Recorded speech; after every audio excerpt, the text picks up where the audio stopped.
or the depth of her gaze.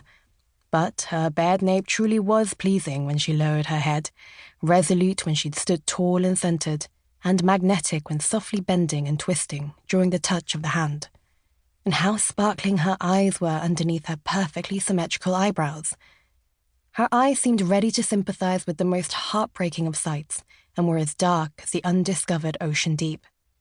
Her skin below her ear to cheek was pink, which made her seem shy, but the straight and narrow nose between her eyes helped overcome that impression by giving her face an air of intelligence. It was a striking combination. Around her lips, which were neither thin nor plump, were soft, white hairs, finer than a hint of sprouts in spring, a mouth so lovely that no amount of silliness could make her anything less than embraceable. And yet, that loveliness was not the only reason she exuded charm.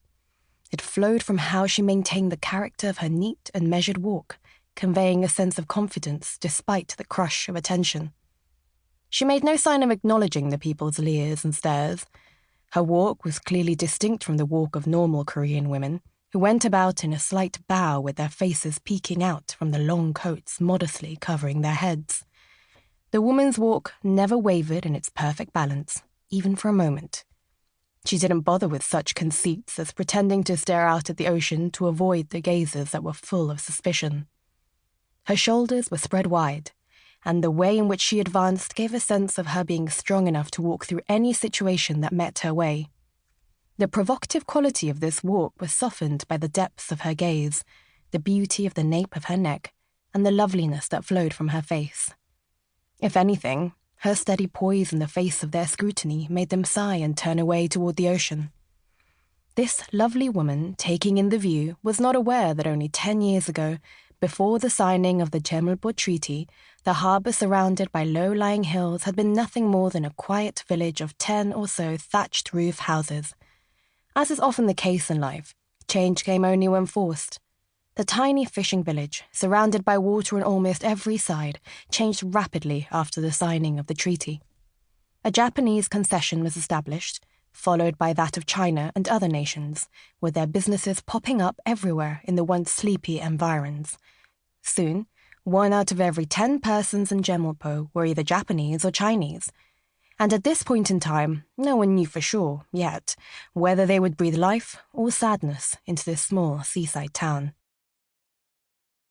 She thought to herself that it was good weather to set sail in, but quickly dismissed the thought. A district official, tasked by the Board for Diplomacy and Trade's Cho Byung-shik with seeing off Victor, had greeted them with the advice that it was unlucky to say good weather for sailing when about to board a ship. Commenting on good weather foreshadowed storms in the voyage ahead. Among the people seeing them off were harbour officials and French missionaries. There were also French nuns who had settled in Korea. There wasn't a single tall building or large ship in sight. The harbour was an international port, but looked no different from any local pier. The waves near the shore were as calm as those farther out. Among the low roofs were the occasional white European-style habitations. The eaves of the thatched roof houses seemed to overlap in the absence of tall buildings. Sunlight seeped between them. The woman, who had once danced for the king and embroidered tortoise patterns in the palace, was now soaking herself in the warm light of the harbour. The eaves of the palace buildings had been high and wide, almost touching each other, allowing only shade underneath. The journey to the harbour had been a constant meeting of and parting from things she had never before seen, land never before stepped on, and people never before met. Where was it that he'd said those words? The day they left the capital, the company had spent a night at an inn in the country.